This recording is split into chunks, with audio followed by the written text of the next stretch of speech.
नमस्कार साथीहरु, स्वागत छ टेक्निकल नेपाल युट्युब च्यानलमा। आजको यो भिडियोमा साथीहरु फेसबुक मेसेन्जरमा लक कसरी राख्ने एकदमै सजिलो तरिका सिकाउने छु साथीहरु। यसको लागि साथीहरु फेसबुक मेसेन्जरले ओपन गर्नु होला।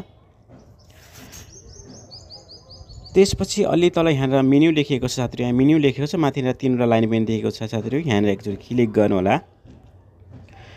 त्यसपछि माथिनेर यहाँ सेटिङ लेखिएको छ साथै, सेटिङमा एकचोटी क्लिक गर्नु होला। त्यसपछि अलि तल आउन साथै, अलि तल आउनु होला। अलि तल आइसकेपछि यहाँ प्राइभेसी सेफ्टी लेखेको छ, यहाँ एकचोटी क्लिक गर्नु होला। त्यसपछि माथिनेर अलि तल यहाँ देख्छौं, हेर अलि तल यहाँ सेक्युरिटी लेखेको छ, अलि तल एप लक लेखेको छ, त एप लकमा एकचोटी क्लिक गर्नु होला। त्यसपछि यहाँ साथीहरु यो एप लक यहाँ देख्छौं, यो एप लक यसको बन्द रहेको छ, यसलाई ओपन गर्नु साथीहरु।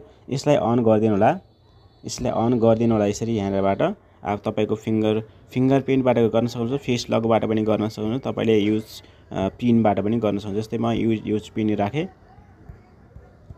युज पिन राखे साथीहरु, मेरो लक भइसकेको छ साथीहरु। ल त साथीहरु, आजको भिडियो यति नै। अर्को नयाँ भिडियोमा फेरि भेटौँला। Okay, bye bye.